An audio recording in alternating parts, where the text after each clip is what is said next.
Aujourd'hui, on va parler d'un homme qui a envoyé ses personnages sous l'océan, autour du monde et jusque dans les profondeurs de la Terre. À une époque où voyager était déjà compliqué quand il fallait simplement aller voir sa famille dans la ville d'à côté. Cet homme, c'est Jules Verne. Et même si vous n'avez jamais lu ses romans, vous connaissez forcément au moins quelques-uns de ses titres. Le Tour du monde en 80 jours, Voyage au centre de la Terre ou encore 20 000 lieues sous les mers. Mais aujourd'hui, je ne vais pas seulement vous raconter ces histoires. On va essayer de répondre à une question légèrement plus étrange. Et si certaines aventures imaginées par Jules Verne étaient réellement possible. Parce que son tour du monde, considéré comme une folie, a finalement été réalisé. Alors si une première histoire est devenue réelle, pourquoi pas les autres? Mais avant de creuser un tunnel jusqu'au centre de la Terre, commençons par le voyage qui a transformé la planète en gigantesque circuit de course. L'histoire commence à Londres. Phileas Fogg est un homme riche, extrêmement ponctuel et surtout très mystérieux. Il mène une vie réglée comme une horloge. Tous les jours, il quitte sa maison à la même heure, mange aux mêmes endroits et se rend dans le même club. Un jour, au Reform Club, une discussion éclate autour d'un article de journal. Grâce au nouveau chemin de fer et aux bateaux à vapeur,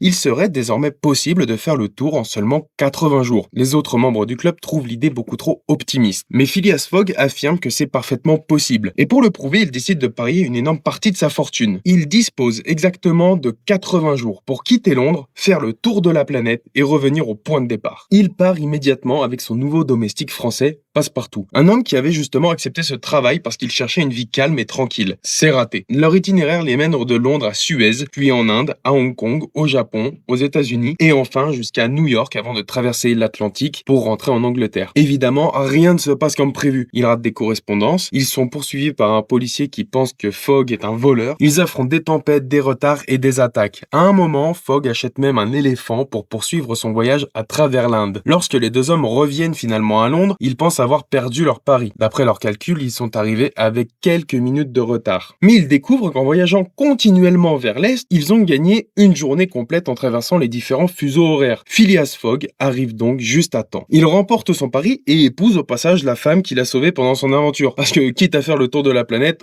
autant le rentabiliser un petit peu. À la publication du roman, au début des années 1870, l'idée paraissait complètement folle. Pourtant, Jules Verne ne choisit pas 80 jours au hasard. Le canal de Suez avait ouvert en 1869, permettant aux navires d'éviter de contourner toute l'Afrique. Le premier chemin de fer transcontinental américain avait également été achevé en 1869. Les trains, les paquebots à vapeur et les lignes maritimes régulières réduisaient considérablement les temps de trajet. Pour la première fois, il devenait techniquement possible d'enchaîner les transports et de faire le tour de la planète en quelques semaines. Jules Verne n'avait donc pas vraiment prédit un moyen de transport révolutionnaire, il avait observé les technologies déjà présentes et compris ce qu'elles permettaient lorsqu'on les combinait. Et le plus incroyable, c'est que des voyageurs ont ensuite tenté de battre le record de Phileas Fogg. En 1889, la journaliste américaine Nellie Bly part seule au tour du monde. Elle termine son voyage en environ 72 jours. Elle fait donc mieux qu'un personnage fictif, sans éléphant acheté en urgence et sans domestique français constamment paniqué. Le tour du monde en 80 jours était donc une fiction, mais une fiction parfaitement réalisable. Et c'est précisément là que notre histoire devient intéressante. Parce que si Jules Verne avait réussi à imaginer un exploit réellement possible, jusqu'où allait sa capacité à anticiper l'avenir? Cette fois, nous quittons les gares et les paquebots pour partir en Islande. Le professeur Otto Lidenbrock est un scientifique allemand passionné de géologie. Un jour, il découvre un ancien message codé caché dans un manuscrit. Après l'avoir déchiffré, il comprend qu'un explorateur islandais aurait découvert un passage permettant d'atteindre le centre de la Terre. L'entrée se trouverait dans le cratère du Snæfell, un volcan islandais. Lidenbrock décide évidemment de partir immédiatement. Il emmène avec lui son neveu Axel.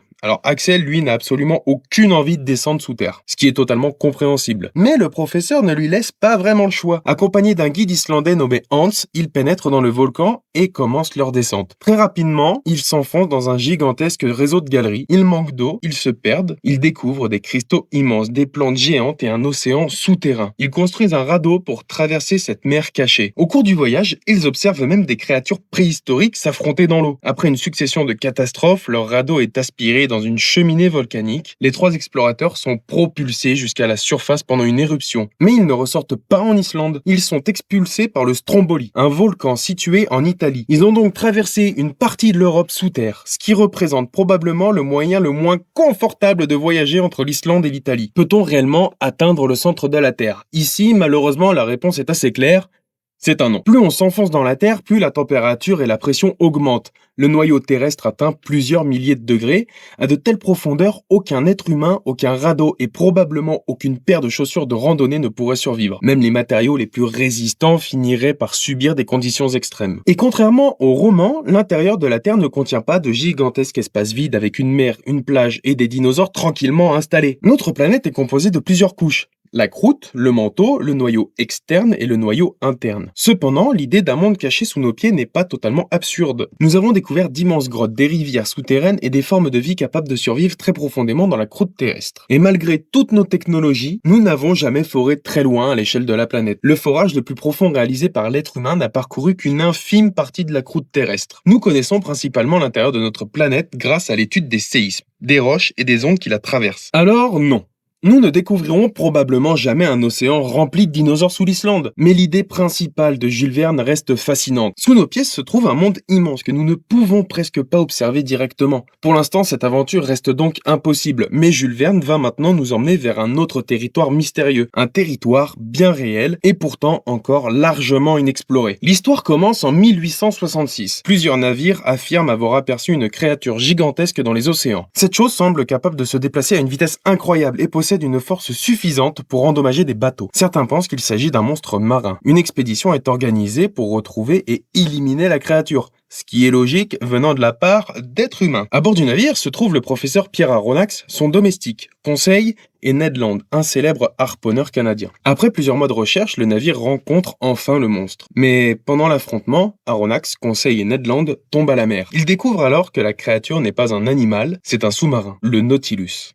Le navire appartient au mystérieux capitaine Nemo, un homme brillant, cultivé mais profondément révolté contre le monde de la surface. Nemo a décidé de vivre dans les océans avec son équipage. Le Nautilus produit son énergie, se déplace à grande vitesse et permet à ses passagers de rester sous l'eau pendant de très longues périodes. À son bord, Aronnax découvre un univers totalement inconnu. Il marche dans des forêts sous-marines, il observe des créatures extraordinaires, il visite des épaves, il découvre des trésors engloutis, il aperçoit même les ruines de l'Atlantide. Mais plus le voyage avance, plus le professeur comprend que Nemo ne compte pas les laisser repartir. Le capitaine utilise aussi le Nautilus pour attaquer les navires de ceux qu'il considère comme ses ennemis. Les trois prisonniers décident finalement de s'échapper. Au même moment, le Nautilus est pris dans un gigantesque tourbillon. Aronnax, Conseil et Ned Land réussissent à survivre. Mais le destin du capitaine Nemo et de son sous-marin reste incertain. Alors le Nautilus était-il possible? Lorsque 20 000 lieues sous les mers paraît entre 1869 et 70, les sous-marins existent déjà, mais ils sont encore très limités. Jules Verne n'a donc pas inventé le concept, il l'a juste poussé beaucoup plus loin. Son Nautilus fonctionne principalement grâce à l'électricité. Il peut voyager pendant de longues périodes, explorer les profondeurs et fournir à son équipage de la lumière, de la nourriture et de l'oxygène. Jules Verne s'était notamment intéressé aux plongeurs, un sous-marin français présenté au public lors de l'exposition universelle de 1867. Il s'en inspira pour imaginer une machine beaucoup plus puissante et autonome. Aujourd'hui, des sous-marins peuvent rester immergés pendant plusieurs mois. Certains utilisent l'énergie nucléaire. Nous possédons aussi des appareils capables d'explorer des profondeurs que les humains ne pourraient jamais atteindre directement. Les combinaisons de plongée, les lampes électriques, les caméras sous-marines et les robots d'exploration sont également devenus une réalité. Mais certaines créatures présentées dans le roman ne sont pas totalement inventées. Pendant longtemps, les récits de calmars géants ont été considérés comme des histoires de marins. Mais nous savons aujourd'hui que ces animaux existent réellement. Même si leur comportement est très différent des monstres agressifs imaginés dans les romans et les films, bien sûr, certains éléments restent fantastiques. Le Nautilus de Nemo possède des capacités extraordinaires pour son époque. L'Atlantide n'a jamais été retrouvée et les profondeurs ne sont pas remplies de cimetières de trésors facilement accessibles. Mais comparé au voyage au centre de la Terre, ce roman paraît beaucoup moins impossible. Une grande partie de la technologie imaginée par Jules Verne existe aujourd'hui sous une forme différente. Le Nautilus n'était donc pas une prophétie exacte, mais il représentait une évolution logique des inventions de son époque. Au départ, faire le tour du monde en seulement 80 jours semblait complètement fou. Trop rapide, trop compliqué, presque impossible. Pourtant, Jules Verne n'avait pas choisi ce nombre au hasard. Il avait observé les trains, les bateaux à vapeur, les nouvelles voies maritimes et les progrès de son époque. Il avait simplement compris, avant beaucoup d'autres, qu'en combinant toutes ces inventions, l'impossible devenait possible. Et quelques années plus tard, la réalité lui a donné raison. Des voyageurs ont réellement fait le tour du monde en moins de 80 jours. L'aventure de Phileas Fogg n'était pas seulement une belle histoire, c'était une possibilité que presque personne n'était prêt à prendre au sérieux. Alors forcément, une question se pose. Si Jules Verne avait raison pour le tour du monde, pourquoi pas les autres ? Aujourd'hui, nous savons qu'un voyage jusqu'au centre de la Terre est impossible avec nos connaissances et nos technologies actuelles. La chaleur et la pression seraient beaucoup trop importantes. Mais pouvons-nous vraiment affirmer que nous connaissons tout ce qui se trouve sous nos pieds? Nous n'avons exploré directement qu'une minuscule partie de la croûte terrestre. Nous continuons de découvrir des grottes gigantesques, des réseaux souterrains, des lacs cachés et des formes de vie capables de survivre dans des environnements où nous pensions autrefois que rien ne pouvait exister. Peut-être qu'il n'y a pas de dinosaures, d'océans immenses ou de champignons géants sous l'Islande, mais cela signifie pas qu'il n'y a plus rien à découvrir.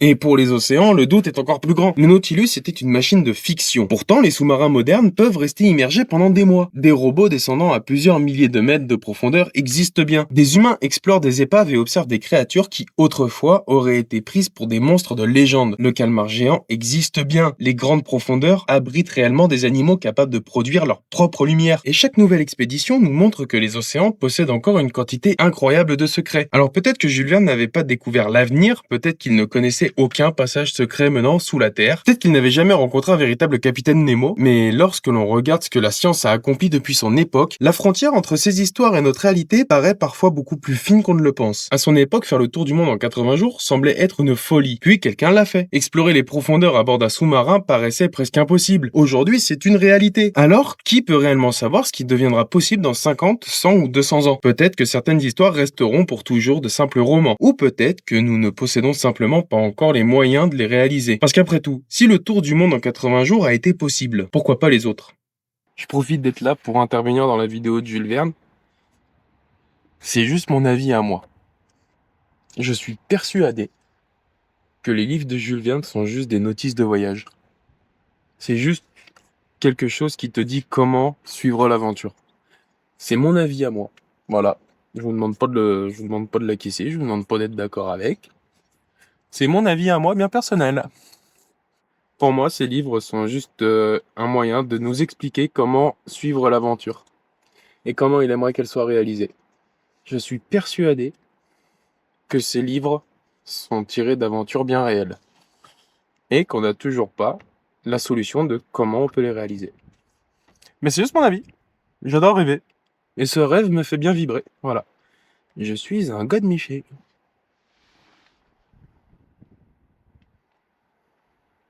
Je kiffe la vue. J'aime cette vue.